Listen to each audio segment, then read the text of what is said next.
Ready for coming out. Today is March 31st, and we are still in celebrating Women of History Month. It's going to be an exciting lineup. As you can see already, our staff and resident have really gone all out to present the most interesting information that they can for you. They self-selected the folks that they're going to talk about, and I find it interesting that many of us bear a real resemblance to, and that was totally coincidental. So the folks that we have here are in order of their birthday. We start with Sarah Grimke, who was born in 1792, followed by Elizabeth Blackwell, born in 1821. Juliet Gordon Lowe, who was born in 1860. If we're lucky, C.J. Walker will be here. She was born in 1867. Agatha Christie, 1890, and Anne Frank, 1929. So there is a host of decades that are represented here. And without further ado, I'd like to introduce you to our first speaker, Sarah Grimke. Yay, Sarah.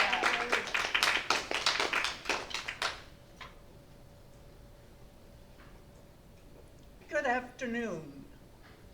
My name is Sarah Grimke. You probably don't know a lot about me. I was born in 1792 in Charleston, South Carolina.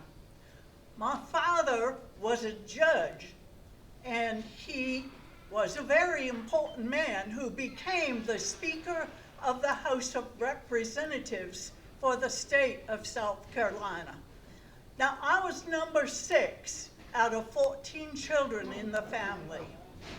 And when I was growing up as a little girl, I was playing outside and I saw one of our slaves get whipped. Those screams of that woman and the welts that grew on her back, they just traumatized me to the point where I couldn't talk for several months. And even now, I have trouble with my words sometimes. But those memories are still so strong within me. Now, I wanted to be a lawyer. Many of my brothers were lawyers. My father taught them in his study. But I was told that it couldn't happen for a girl. So I could only study womanly subjects: embroidery, painting with watercolor, playing the harpsichord. Sometimes I would sneak into my father's study to look at his law books. But when he caught me, he forbade me ever to go in there again. So I didn't do that. When I was 11 years old, I was given a slave for my birthday. Her name was Hetty. Now, I didn't want a slave. I tore up the deed and I put it under the door of my father's study. But he told me it was the law that I had to have her as my slave. Now, she was near my age, so I started teaching her to read in secret. At night time, when she was supposed to be combing my hair and fussing with me, we would be on our tummies in front of the fire, teaching each other words, how to read and how to spell. Now, one day, Hattie was outside, and she took a stick, and she started to draw letters in the dirt. That was bad, because then people knew she could read. So once again, my father was furious with me. He came to my room and he took away all my books. And he told me I couldn't teach any of the slaves how to read. Now, my younger sister,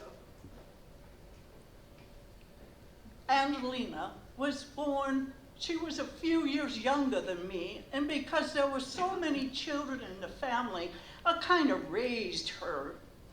And she kind of looked at me almost like I was her mama.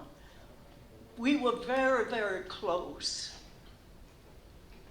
When I was a teenager, I was supposed to come out in society. I was supposed to go to parties, all dressed up in fancy dresses, for the purpose of attracting the eye of a young man who would want to court me. Well, I had read my Bible, and I believed that Adam and Eve were created equal. I didn't want to get married because I didn't believe in the subjugation of women. So I refused, and I didn't get married. I remained at home until I was about 26. My father grew ill, and he insisted that I go with him to Philadelphia to a doctor up there that they wanted him to see. Now, when I was in Philadelphia, I met Lucretia Mott. She was a Quaker, and I found the Quaker beliefs to be much in line with my own. So I became a Quaker. I decided to live up north, but I went back for a quick visit to Charleston to my sister Angelina and convinced her to move up to Philadelphia with me, and she became a Quaker too. Now, we went around speaking about the horrors of slavery because we had seen it firsthand. We spoke to a lot of women's groups, but then we also started speaking to groups that had men in them. And sometimes the men, they made fun of us. They said we were just two spinsters putting ourselves out in public because no man would have us. Well, I wrote to my sister. I said, I don't have any ill will toward our brethren, but I just want them to get their feet off our necks so we could rise to the positions that God intended for us. Hear, hear. So that was our life.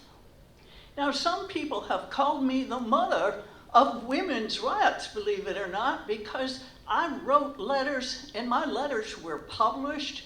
My letters were all put together in a book that was published.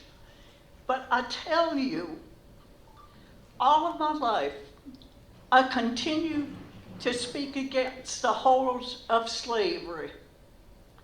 As I left my native state on account of slavery and deserted the home of my father to escape the sound and the lash and the shriek of those tortured victims, I would gladly bury in oblivion the recollection of those memories. But this cannot be. Those memories come over me, and they implore me with resistless power in the name of a God in mercy, in the name of a crucified Savior, in the name of humanity, for the slaveholder and for the slave, as well to bear witness to the evils of the southern prison houses. Now, I hope I have inspired you today to join with me and speak against the evils of slavery. Thank you very much.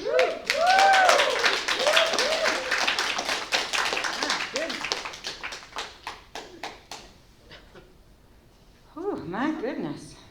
So, following in the same generation and probably highly influenced by the works of of Sarah and her passion is our next guest, Elizabeth Blackwell.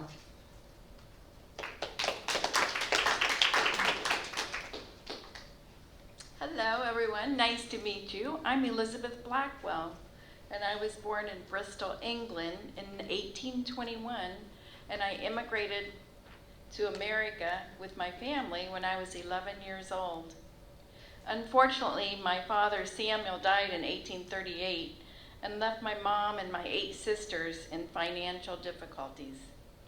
My sisters and I decided to begin teaching, and we all set up a school to provide my family with financial stability.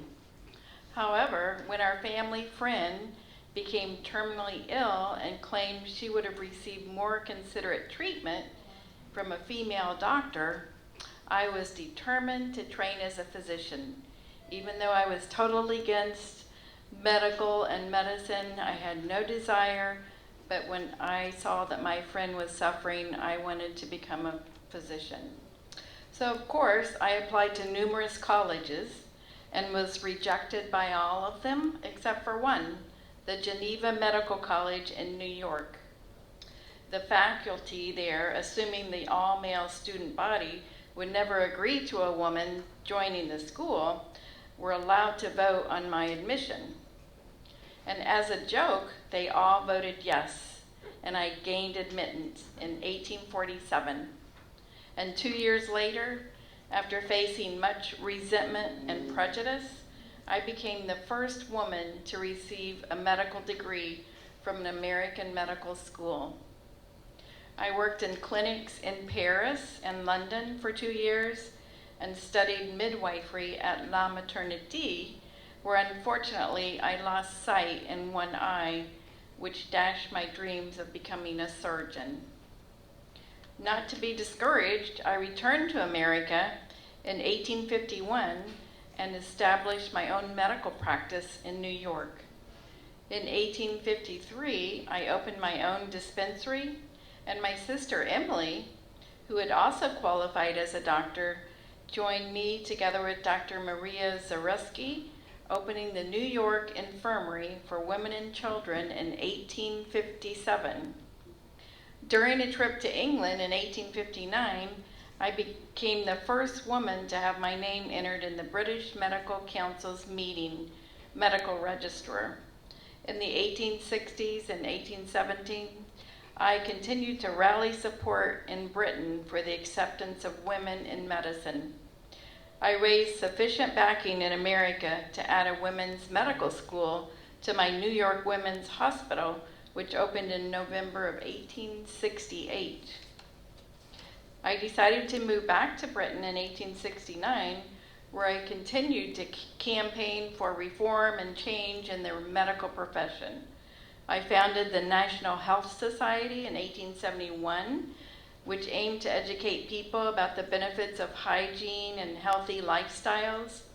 My motto was, "Prevention is better than cure," is a phrase that still rings true today and is regularly used by medical professionals and the general public.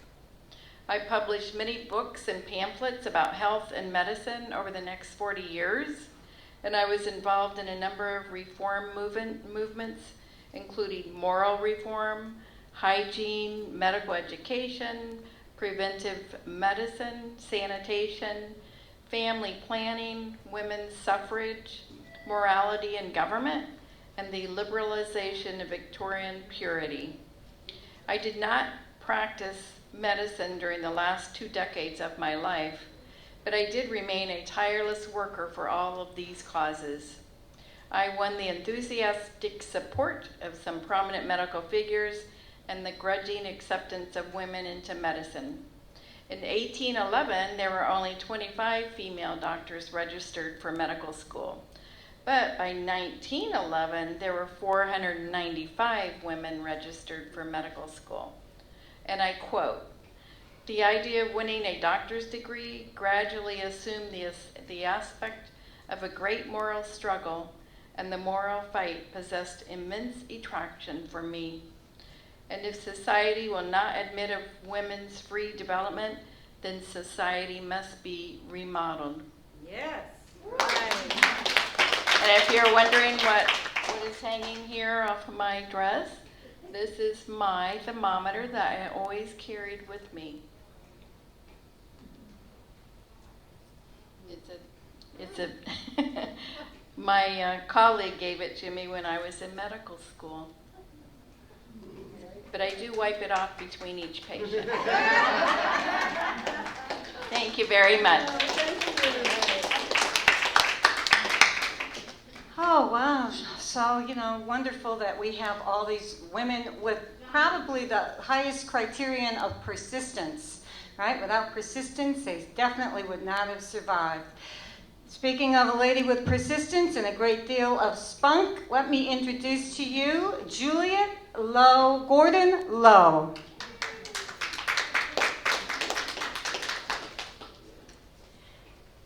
Hello, everybody. I was born Juliet McGill Kinsey Gordon on October 31st, 1860 in Savannah, Georgia.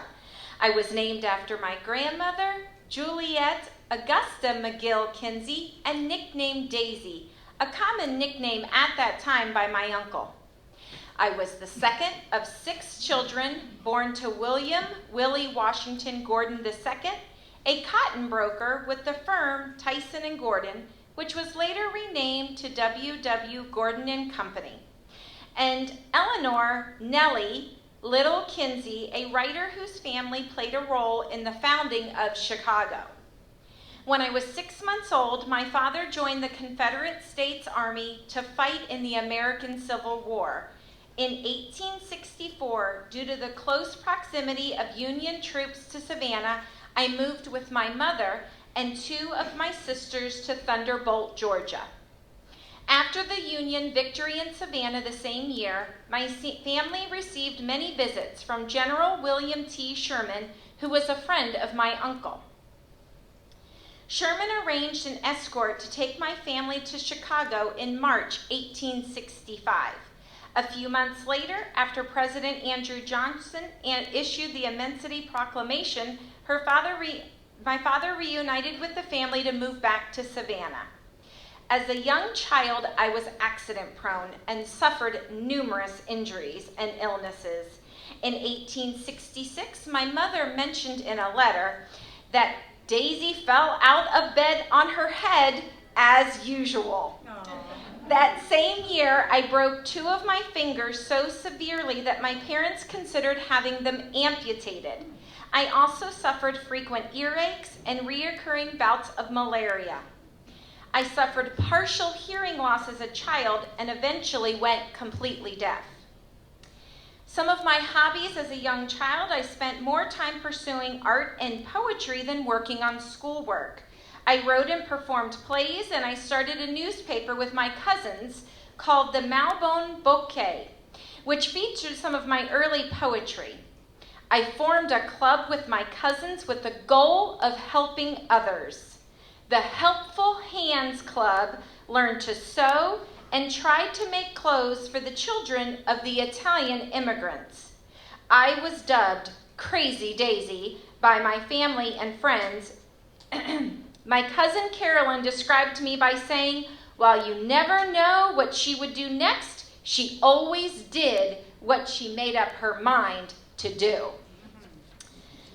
My parents raised me with traditional Southern values, and they emphasized the importance of duty, obedience, loyalty, and respect. By the age of 12, I had started boarding school, attending several boarding schools during my teen years. I joined the secret group Theta Tau based on a sorority of the same name, where members held meetings and earned badges. In 1880, after I had finished all the boarding school, I took painting lessons in New York. Among my teachers was Robert Walter Ware, a prominent landscape painter. After the death of my sister Alice in 1880, I relocated to Savannah to take over the household duties while my mother grieved.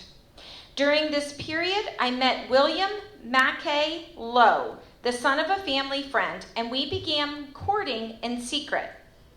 William Lowe left Savannah to study at the University of Oxford, and we didn't meet again until almost 3 years later in 1884. In late 1885, William Lowe proposed marriage. Our Savannah nuptials were held on my parents' wedding anniversary, December 21st, 1886. We leased property in London and Scotland, spending the social season in London and the hunting season in Scotland. We spent much of our first 2 years of marriage apart due to my medical problems and his long hunting trips and gambling. The long separations combined with my inability to have children caused a strain on our relationship. I spent my time painting and learned woodworking and metalworking. I also devoted my time to charity work, although my husband was against it. I made regular visits to a woman with leprosy, fed and cared for the poor in a nearby village, and joined the local nursing association.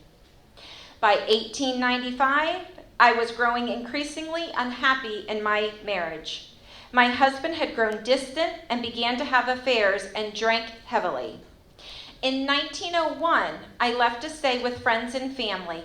I worried that he planned to divorce me, so I sent him a telegram asking for a year before making any final decisions.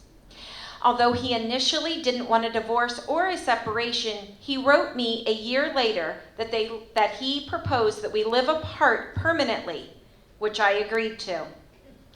William Lowe died from a seizure in June 1905.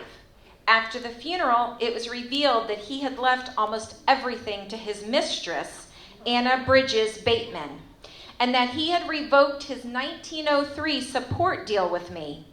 William Lowe's sisters contested the will with the support of myself. I ultimately received a sum of money, the Lowe House in Savannah with its surrounding land, and stocks and securities. After the death of my husband, I traveled and took sculpting classes and did charity work while working for a project that I could focus my time and skills on. In May 1911, I met Sir Robert Baden-Powell at a party and was inspired by the Boy Scouts, a program that he had organized. At the time, the Boy Scouts had 40,000 members throughout Europe and the United States. It stressed the importance of military preparedness and having fun, two values that I appreciated. Baden-Powell and myself became close friends and spent a large amount of time together over the next year. In August 1911, I became involved with Girl Guides, an offshoot of the Boy Scouts for Girls that was headed by Agnes Baden-Powell, Sir Robert Baden-Powell's sister. I formed a Girl Guides patrol near my home in Scotland, where I encouraged the girls to become self-sufficient by learning how to spin wool and care for livestock. I also taught them knot tying, how to read a map, knitting, cooking, and first aid. And my friends in the military taught the girls drilling, signaling, and camping. I organized 2 new Girl Guides patrols in London when I visited for the winter of 1911. In 1912, Baden-Powell and I took a trip to the United States to spread the scouting movement. I hoped to spread the movement to my hometown, Savannah, as a way to help girls learn practical skills and build character. When I arrived, I made a phone call to my cousin, a local educator, saying, "I've got something for the girls of Savannah and all America and all the world, and we're going to start it tonight." Shortly after, in March 1912, I formed the first 2 American Girl Guides patrols, registering 18 girls. From that first gathering of a small troop of 18 culturally and ethnically diverse girls, I broke the conventions of the time, reaching across class, cultural, and ethnic boundaries to ensure that all girls, including those with social disabilities, had a place to grow and develop their leadership skills. Other countries subsequently adopted Girl Guiding and Girl Scouting programs, and the World Association of Girl Guides and Girl Scouts was formed in 1928. Using my innate talent for fundraising and public relations, combined with my vast network of friends and supporters, I led Girl Scouts with passion and determination, ensuring it was, and always would be, an experience that was girl-led. I died in January 17, 1927, at the age of 66 in my home in Savannah, Georgia, after a long and private struggle with breast cancer. After my death, my friends honored me by establishing the Juliet Low World Friendship Fund, which finances international projects for Girl Scouts and Girl Guides around the world. I am remembered nearly 100 years after my passing with camps, schools, and scholarships established in my honor. Other tributes to my legacy include a postage stamp, numerous biographies, and even an opera about my life and achievements. Today, the vision of me lives on in Girl Scouts across the nation and the globe who carry on my legacy. I am remembered and honored by a generation of people whose lives have been touched by Girl Scouts, the premier leadership development organization for girls around the world. What are we most known for? Girl Scout cookies! It started in 1917 when Girl Scouts in Muskogee, Oklahoma did what Girl Scouts everywhere always do. They had a great idea. They got together and took action to make it a reality. The girls of Mistletoe Troop hit upon the clever idea to fund their projects by selling cookies they made themselves in their kitchens at home. So simple and so smart. Other troops took note, and the idea of Girl Scouts selling cookies took off. Cookie sales got a boost in 1922 when a special sugar cookie recipe was published in the American Girl magazine, along with a cookie-selling business plan to help troops maximize their efforts and returns. Girls held their first sale of not just any cookies, but of what they specifically called Girl Scout cookies in Philadelphia, Pennsylvania in 1933. Those forward-thinking girls learned goal-setting, decision-making, money management, people skills, and business ethics, something that continues to this day. After the presentation, there's some Girl Scout cookies and some badges and a little American Girl doll Girl Scout uniform. So, thank you.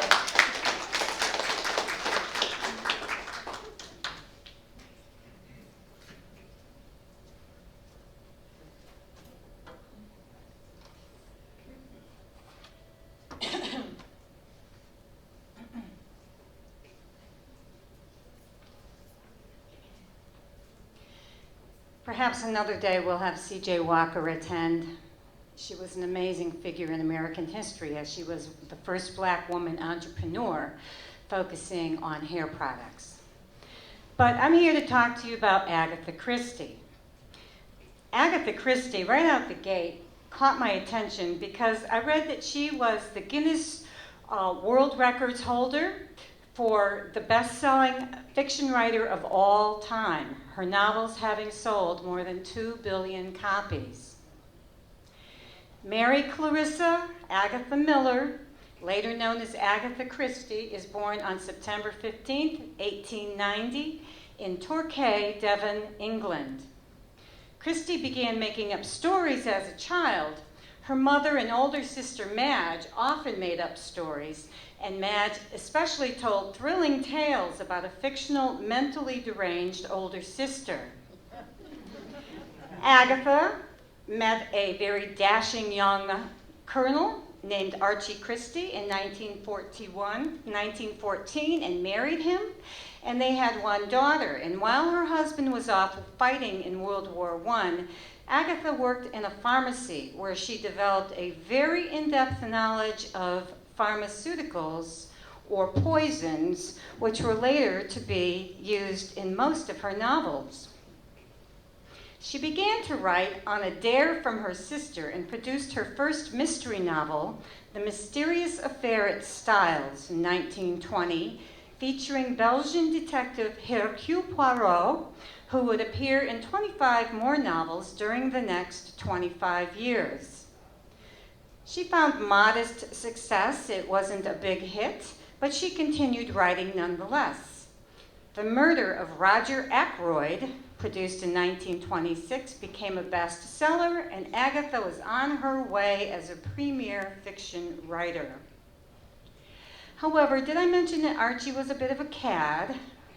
Well, he was. He was good looking, you know, one of those guys in the 20s, and he fooled around, and he broke Agatha's heart. They were divorced around the same time that Agatha's mother died, and I think Agatha just decided, I'm out of here, and she disappeared in a very well-known incident for 11 days. By this time, she was immensely famous throughout England. Lots and lots and lots of money and man-hours were spent in trying to find out where she was. They could not locate her. 11 days later, she appeared.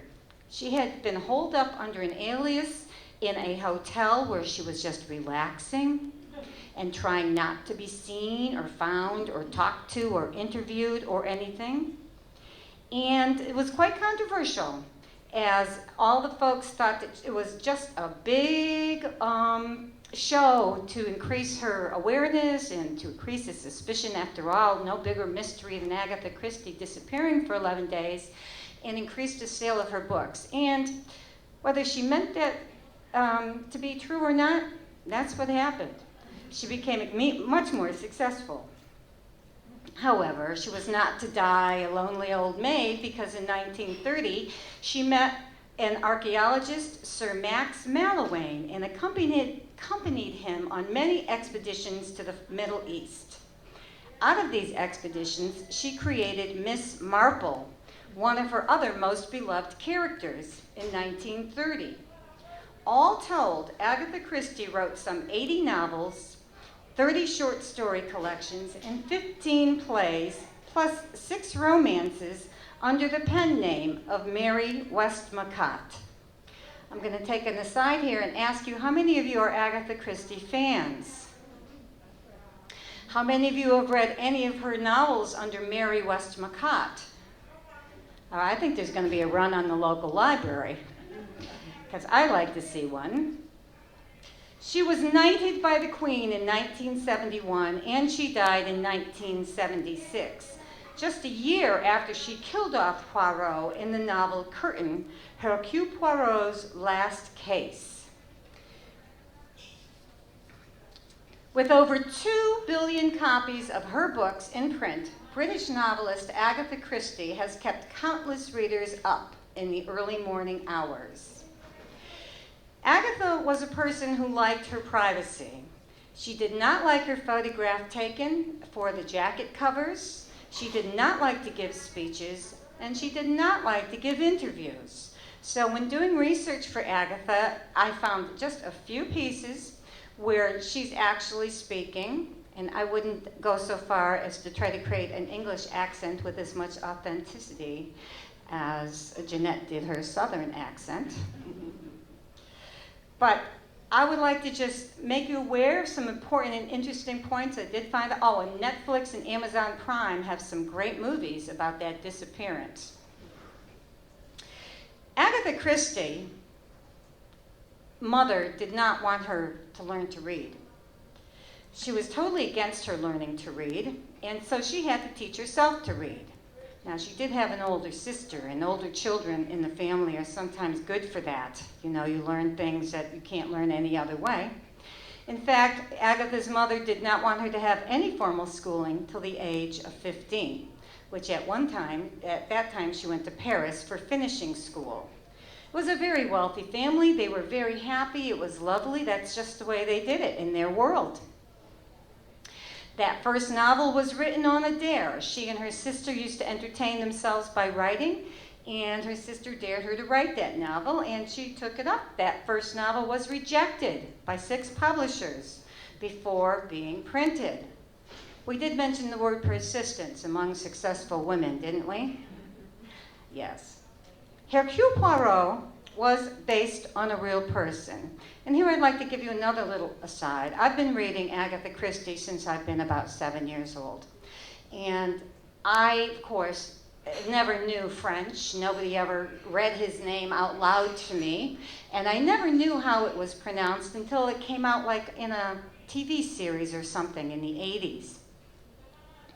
And so for me, and it was quite disturbing to me to have to reframe the way we pronounced his name, because in my head for all those years, he was always Hercule Poirot. But now yep.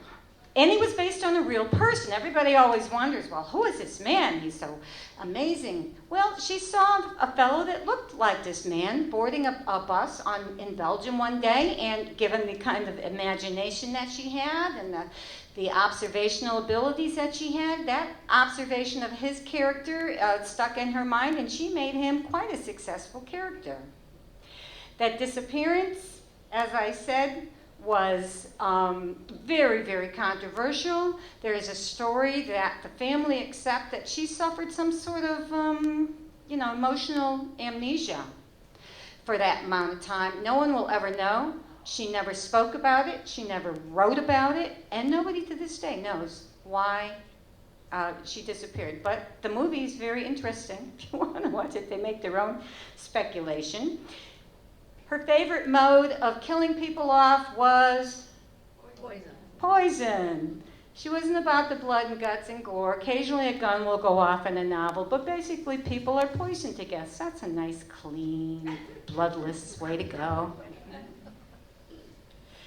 I mentioned that she also wrote under the name Mary Westmacott from 1930 to 1956. She was a very athletic girl. When she met Christie as a young woman, they traveled a lot. They did a lot of dancing. They did a lot of surfing. They did a lot of physical things. And then, of course, later when she married the archaeologist, they did a lot of walking and hiking. She loved surfing, and there's some that believe that they may have been the first British surfers ever to learn how to ride standing up. In the detective writing world, there are societies. And there's one called the Famous Detection Club in England. And as part of that, you take an oath. And Agatha Christie took this oath to never keep vital clues from their readers and to never use entirely fictional poisons as a plot crutch. So they're written in good faith so that you as the reader could figure it out. I have never figured it out. And she tried to take up smoking, was very disappointed that she just couldn't go with it. It was very fashionable, she didn't like it, it didn't work for her, it was one of her life's disappointments. And she has a play that has never stopped running. Anyone want to venture a guess what that is? Okay, Mousetrap. It opened in 1952. It's still being performed. It's a play about a group of people trapped in a snowbound cabin with a murderer among them. Ooh. And it was originally a radio story. Their favorite mode of traveling on their archaeological expeditions was a train called the Orient Express. Yeah, that's right, where she featured many of her novels. I like to tell this story because, we often put our famous heroes in a very light where, everything's rainbows and sunshine, but some of us have a cynical, get back at you kind of mentality. And in this case, I like to tell this story. It says at least one of Agatha Christie's fictional victims was inspired by a real-life situation. When Malouin, her husband, the archaeologist, was assistant to renowned archaeologist Sir Leonard Woolley, Woolley refused to let Christie stay in the Mesopotamia digging camp. Malouin was forced to take the train into Baghdad every night to see her. Christie soon wrote Murder in Mesopotamia. The victim was the wife of an archaeology field director who was bludgeoned with an antique mace. Christie dedicated the book to the Woolleys, who never joined Malouin on an expedition again. I love that, right? So if you love Agatha Christie, if you're still into creating bucket lists, and we are going to be able to travel again someday, you can put renting Agatha Christie's old home on your bucket list for $500 a night, unless it's gone up. That might be fun. I'm sure that money goes to her heirs, and I think that would be very interesting. And last but not least, when Hercule Poirot died in that last case in 1975, the New York Times ran a full-page obituary for him. He was much loved. He was much loved, and it was just a year later that Agatha herself passed away. We hope you enjoyed this story about Agatha, and happy reading.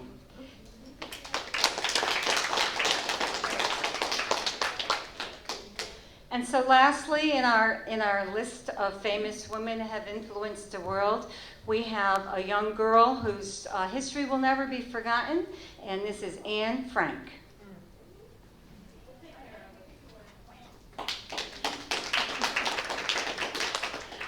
Good afternoon.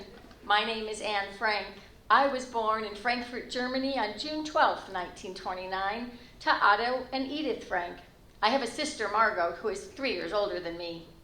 In 1933, there was growing anti-Semitism in Germany as Hitler blamed the Jews for the unemployment and the bad economic situation in Germany. So my parents moved us to Amsterdam, Holland. There, my dad started a new business trading in pectin, the gelling agent for jam. Before long, I felt right at home, learned the new language, and made new friends at the Dutch school near my home. However, sadly, in 1939, when I was just 10 years old, Nazi Germany invaded Poland, and World War II began. Not long after, on May 10th of 1940, the Nazis also invaded the Netherlands. Slowly but surely, the Nazis introduced more and more laws and regulations that made the lives of Jews, like my family, quite difficult. For instance, we could no longer visit parks, cinemas, or go to non-Jewish stores. My father lost his company since Jews were no longer allowed to run their own businesses. And we Jewish children had to go to separate Jewish schools. The Nazis took things further, and we all had to start wearing a Star of David, as you see here, on our clothes, and there were new rumors that all Jews would eventually have to leave the Netherlands. When my sister Margot received a call-up to report for a so-called labor camp in Nazi Germany in July of '42, my parents were suspicious. They did not believe the call-up was about work, and they decided that we needed to go in hiding the next day in order to escape persecution. Since my father had started furnishing a hiding place in the annex of his business, we were ready. There were several rooms for us behind one small door that was hidden by a bookcase. Before long, we were joined by 4 more people, the Van Pell family, who had a son, Peter, I became quite fond of, and a dentist friend, Fritz Pfeffer. It was nice to have others to talk to, but it also made our hiding place quite cramped. We all had to keep very quiet during the day so that we would not be discovered, and I was often afraid. Food and news of the outside world was brought to us by 4 of my dad's previous employees, and I so looked forward to their visits. During my 2 years in hiding, I wrote in my diary that I had received as a 13th birthday present from my parents. This became my pride and joy. I wrote about events in the secret annex, but also about my thoughts and feelings. I also wrote short stories and even started on a novel. Writing helped me pass the time. When the Minister of Education of the Dutch government made an appeal to hold on to war diaries and documents, I was inspired to rewrite my individual diaries into one running story titled The Secret Annex. I started rewriting my diary, but before I was done, on an anonymous tip, we were all discovered in our hiding place and arrested by police officers on the 4th of August, 1944. The police also arrested 2 of the people who had helped hide us. All of us from the secret annex were put on transport to the Auschwitz-Birkenau concentration and extermination camp. The train journey took 3 long days, during which I and over 1,000 others were packed closely together in cattle wagons. There was little food and water and only a barrel for a toilet. Upon arrival at Auschwitz, Nazi doctors checked to see who would and who would not be able to do heavy forced labor. Around 350 of my transport were immediately taken to the gas chambers and murdered. Myself, Margot, and my mother were sent to the labor camp for women. My father ended up in a camp for men. I would not see him again. In early November 1944, I was put on a transport again and was sent to Bergen-Belsen concentration camp with my sister Margot. My parents were forced to stay behind in Auschwitz, and I never saw them again. The conditions in Bergen-Belsen were horrible too. There was a lack of food, it was cold, wet, and there were contagious diseases. Margot and I contracted typhus. In February 1945, possibly just weeks before the camp was liberated, we both died from the typhus. Margot first, and I shortly afterwards. My father, Otto, was the only one of the people from the secret annex to survive the war. He was liberated from Auschwitz by the Russians, and during his long journey back to the Netherlands, he learned that my mother, Edith, and both his daughters had died. Despite the raid, part of my writings were preserved, and our friend Miep saved my diary before the secret annex was emptied by order of the Nazis, and she returned it to my father. My father was quite moved when he discovered that I wanted to become a writer or a journalist, and that I had intended to publish my stories about our life in the secret annex. Friends convinced my dad to publish the story, and in June of '47, 3,000 copies of the secret annex were printed. And that was not all. The book was later translated into around 70 languages and adapted for both stage and screen. People all over the world were introduced to my story, and in 1960, our hiding place became a museum, the Anne Frank House in Amsterdam. Until his death in 1980, my dad remained closely involved with the Anne Frank House and the museum. He hoped that readers of my diary would become aware of the dangers of discrimination, racism, and the hatred of Jews. I would like now to read some of my diary entries so that you can get a feel for all I, as a young teenage girl, was feeling and experiencing. October 9th, 1942. Today I have nothing but dismal and depressing news to report. Our many Jewish friends and acquaintances are being taken away in droves. The Gestapo is treating them very roughly and transporting them in cattle cars to Westerbork, the big camp in Drenthe to which they're sending all Jews. Miep told us about someone who'd managed to escape from there. It must be terrible in Westerbork. The people get almost nothing to eat, much less to drink, as water is only available 1 hour a day, and there's only one toilet and sink for several thousand people. Men and women sleep in the same room, and women and children often have their heads shaved. Escape is almost impossible. Many people look Jewish, and they're branded by their shorn heads.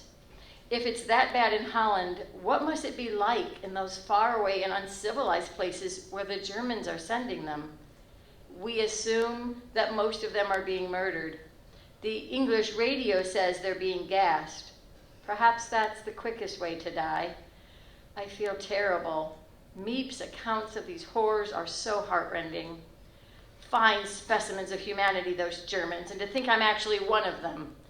No, that's not true. Hitler took away our nationality long ago. And besides, there are no greater enemies on earth than the Germans and Jews.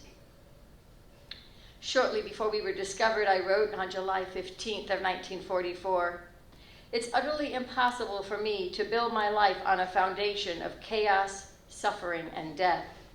I see the world being slowly transformed into a wilderness. I hear the approaching thunder that one day will destroy us too, and I feel the suffering of millions. And yet, when I look up at the sky, I somehow feel that everything will change for the better, that this cruelty too will end, that peace and tranquility will return once more. In the meantime, I must hold on to my ideals. Perhaps the day will come when I'll be able to realize them. And this excerpt from my last diary entry, written Tuesday, August 1st, 1944, which tells you a little bit more about me and my thoughts and struggles as a young girl. I often wrote my diary entries to Kitty, and this one says, "Dearest Kitty, as I've told you many times, I'm split in two. One side contains my exuberant cheerfulness, my flippancy, my joy in life, and above all, my ability to appreciate the lighter side of things. But by that I mean not finding anything wrong with flirtations, a kiss, an embrace, an off-color joke. This side of me is usually lying in wait to ambush the other one, which is much purer, deeper, and finer. No one knows Anne's better side, and that's why most people can't stand me. Oh, I can be an amusing clown for an afternoon, but after that, everyone's had enough of me to last a month. Actually, I'm what a romantic movie is to a profound thinker. A mere diversion, a comic interlude, something that is soon forgotten. Not bad, but not particularly good either. So the nice Anne is never seen in company. She's never made a single appearance, though she almost always takes the stage when I'm alone.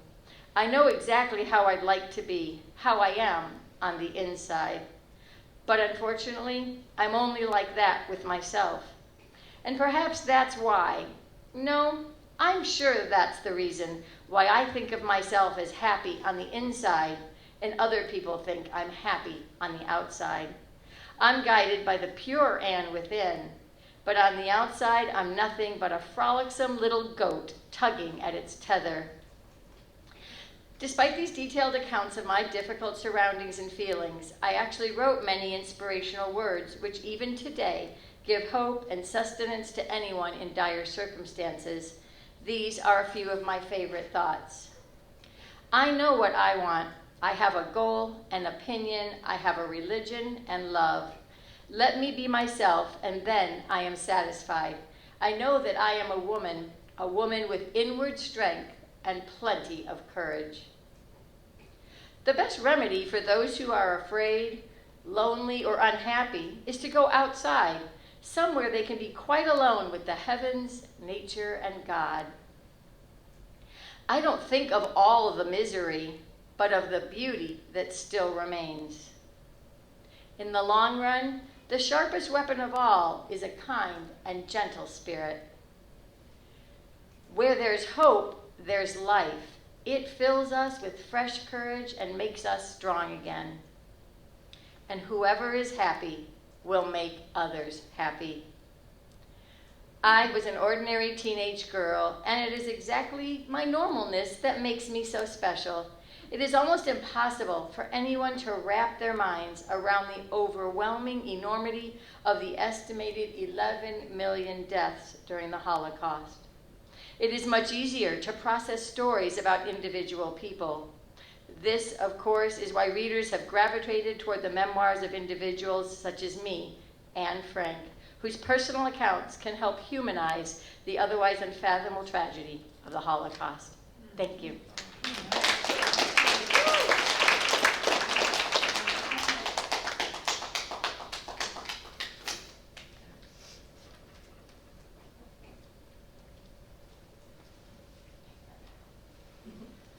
On behalf of all the women that have come before us, all the women that are here, and all the women that we've helped to raise, let's remember that we stand on the shoulders of our mothers and grandmothers. With that, we thank you all very much for being here and letting us perform this for you.